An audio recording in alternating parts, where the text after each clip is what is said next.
Hi dears, നളൻ്റെ Damayanti വായനയിലേക്ക് എല്ലാവർക്കും സ്വാഗതം. ഈ ബുക്ക് എഴുതിയിരിക്കുന്നത് ആനന്ദ നീലകണ്ഠൻ, ട്രാൻസ്ലേറ്റ് ചെയ്തിരിക്കുന്നത് പ്രിയരാജ് ഗോവിന്ദരാജ്. ഇന്നത്തെ വായനയിലേക്ക്. അപഹരണം. സരയൂ നദിക്കരയിൽ വെച്ച് നളനെ ആരോ തട്ടിക്കൊണ്ടുപോയി. നളൻ്റെ പാചക പ്രാവീണ്യത്തിൻ്റെ ഖ്യാതി അതിഥികളുടെ ഒരു വൻ പ്രവാഹത്തെ തന്നെ ആ തീർത്ഥയാത്രാ സംഘത്തിലേക്ക് കൊണ്ടുവന്നു. നിരന്തരം ഭക്ഷണം പാകം ചെയ്ത് നളൻ പരിശീലനായിരുന്നു. നളൻ്റെ വിഭവങ്ങളുടെ രുചിപ്പെരുമ കുറച്ചു കൂടുതൽ കാലം ആസ്വദിക്കുവാൻ വേണ്ടി അല്പം ദൈർഘ്യമേറിയ പാതയാണ് ആ തീർത്ഥാടകർ തിരഞ്ഞെടുത്തത്. സുവർണഗുപ്തൻ്റെ പുതിയ കുശിനിക്കാരൻ്റെ മഹിമയെക്കുറിച്ച് കേട്ടറിഞ്ഞ മറ്റു യാത്രാ സംഘങ്ങൾ പലപ്പോഴും ഇവരുടെ വഴി തടയുകയും ബാഹുവിന് വിട്ടു നൽകിയാൽ ഭീമമായ തുകകൾ തരാമെന്ന് വാഗ്ദാനം നൽകുകയും ചെയ്തു. സുവർണഗുപ്തൻ ഗമയിൽ പറഞ്ഞു, അവനിവിടെ വെറുമൊരു പരിചാരകനല്ല, മറ്റൊരു മാതാവിൻ്റെ ഉദരത്തിൽ എനിക്കായി ജനിച്ച എൻ്റെ സ്വന്തം സഹോദരനാണ്. നളന്റെ പ്രസിദ്ധി നാട്ടൊട്ടുക്കും പ്രചരിച്ചു. വൈകാതെ തന്നെ അവനെ സ്വന്തമാക്കുവാൻ പണക്കിഴികളുമായി രാജാക്കന്മാർ പോലും സുവർണഗുപ്തനെ സമീപിച്ചു. എന്നാൽ സുവർണഗുപ്തൻ ആ വാഗ്ദാനങ്ങളെയൊക്കെ സ്നേഹപൂർവ്വം നിരസിച്ചു. അയാളുടെ കച്ചവട ബുദ്ധിയിൽ ചില കുശാഗ്ര ചിന്തകൾ ഉണർന്നതിൻ്റെ ഫലമായി നളന്റെ വിഭവങ്ങൾ സൗജന്യമായി വിതരണം ചെയ്യുന്നത് നിർത്തുകയും പണം ഈടാക്കാൻ തുടങ്ങുകയും ചെയ്തു. ദാനധർമ്മം എന്നത് സൗകര്യപൂർവ്വം വിസ്മരിക്കപ്പെട്ടു. ദൈവത്തെക്കുറിച്ച് ഓർക്കുവാൻ പോലും സമയമില്ലാതെ വന്നു. സുവർണഗുപ്തന്റെ പണപ്പെട്ടിയിലേക്ക് ഗംഗാജല പ്രവാഹം പോലെ പണം ഒഴുകി എത്താൻ തുടങ്ങി. കാശിയെ പോലും അവർ മറന്നു. അതിരുചികരമായ പായസം തളികയിൽ മുന്നിലേക്ക് എത്തുമ്പോൾ മോക്ഷത്തെക്കുറിച്ച് ചിന്തിക്കുവാൻ ആർക്കും താല്പര്യമുണ്ടായിരുന്നില്ല. അയോധ്യയുടെ പരിസരങ്ങളിൽ വെച്ച് ഭീമാകാരനായ ഒരു മനുഷ്യൻ സുവർണഗുപ്തനെ സന്ദർശിക്കുകയും കുള്ളനായ ബാഹുവൻ തയ്യാറാക്കിയ വിഭവസമൃദ്ധമായ ഭക്ഷണം കഴിക്കാനിടയാവുകയും ചെയ്തു. ആനന്ദവും തൃപ്തിയും അയാളിൽ നിന്ന് ഒരു ഏമ്പക്കമായി നിർഗമിച്ച് ഭക്ഷണം കഴിച്ച ഉടൻ അയാൾ സുവർണഗുപ്തനെ കണ്ട് ബാഹുവിനെ തനിക്ക് വിട്ടുതന്നാൽ വൻതുക സമ്മാനമായി നൽകാമെന്ന് അറിയിച്ചു. തലമുറകളായി ഞങ്ങളുടെ അടുക്കള പരിപാലിക്കുന്നത് ബാഹുവിൻ്റെ കുടുംബമാണ്. എൻ്റെ പിതാവ് മരണക്കിടക്കയിൽ വെച്ച് എനിക്ക് സമ്മാനിച്ച ഒരു കുടുംബ സ്വത്താണ് ബാഹുവൻ.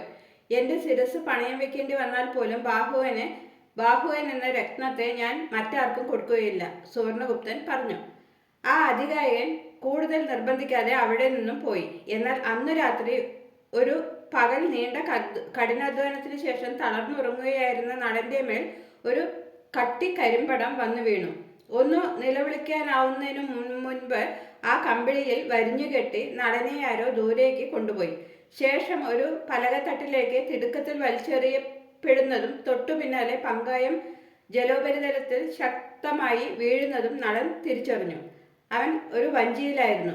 ആരാണ് തന്നെ കടത്തിക്കൊണ്ടുപോകുന്നതെന്നോ എന്തിനാണെന്നോ നളന് നിശ്ചയമുണ്ടായിരുന്നില്ല. വീണ്ടും കലിയുടെ കളി തുടങ്ങിയെന്നോ. വഞ്ചി തീരത്തടഞ്ഞതും ആരോ അവനെ ചുമലിലേറ്റി നടക്കാൻ തുടങ്ങി. അല്പനേരങ്ങൾക്ക് ശേഷം അവർ ഒരു കരിമ്പടത്തിൽ നിന്നും നളനെ മുക്തനാക്കി. ചുറ്റും നോക്കിയ നളൻ പ്രൗഢഗംഭീരമായ ഒരു കൊട്ടാരത്തിന്റെ അകത്തളത്തിലാണ് താനെന്ന് തിരിച്ചറിഞ്ഞു.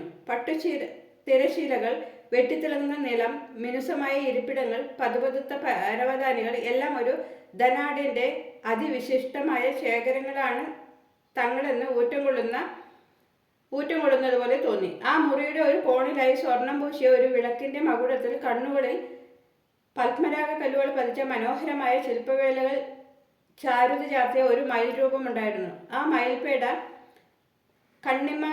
കണ്ണിമയ്ക്കാതെ തന്നെ ഉറ്റുനോക്കുന്നതായി നളന് തോന്നി.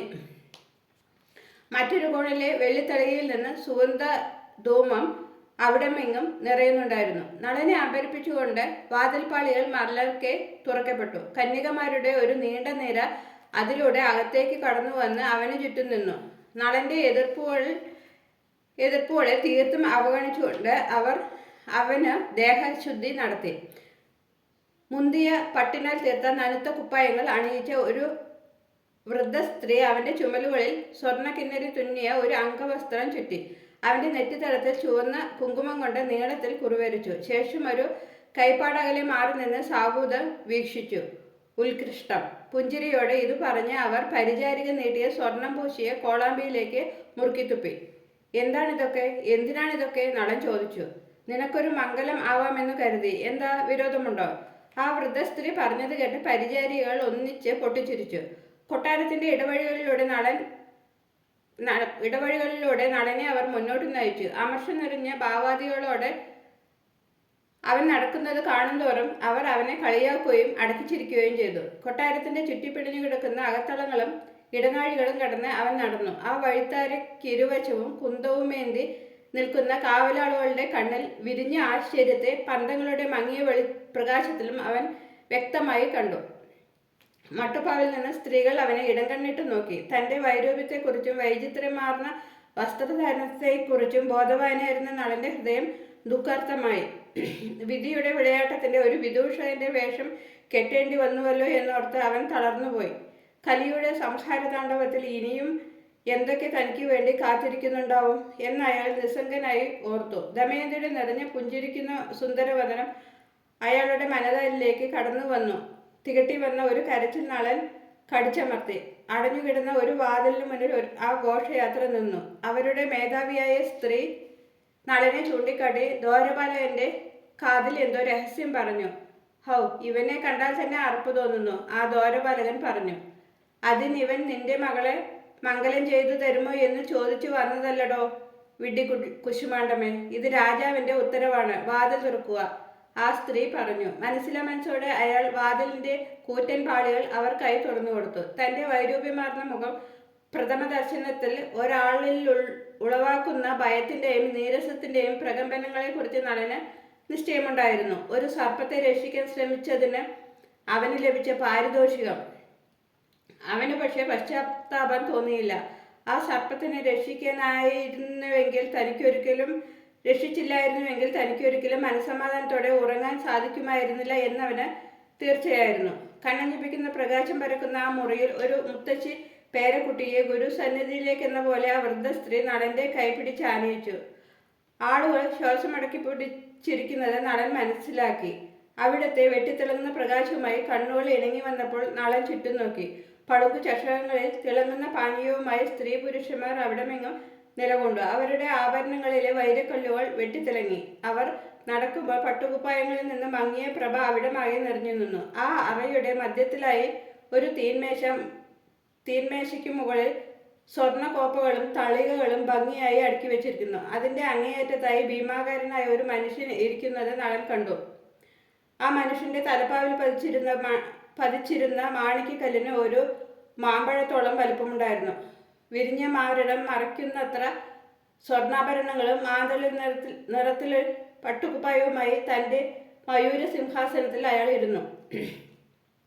ആ മുഖത്ത് സൗമ്യമായ ഒരു പുഞ്ചിരി ഒളിവീശി. നളൻ മുമ്പൊരിക്കലും അയാളെ കണ്ടതായി ഓർക്കുന്നുണ്ടായിരുന്നില്ല. പക്ഷെ നളനെ സ്വന്തമാക്കുവാൻ ഭീമമായ തുക സുവർണഗുപ്തന് വാഗ്ദാനം ചെയ്ത ആ അതികായകനായിരുന്നു അദ്ദേഹം.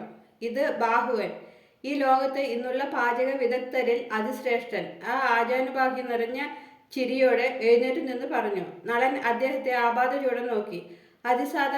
അതിസാധാരണമാവിധം വലുപ്പം അദ്ദേഹത്തിനുണ്ടായിരുന്നു. സദസ്സിലൊന്നടങ്കം നളനെ നോക്കി. അവിടെമെങ്ങും കരഘോഷം മുഴങ്ങി. ഇന്നത്തെ വായനയോട് അവസാനിക്കുന്നു. Thank you for watching.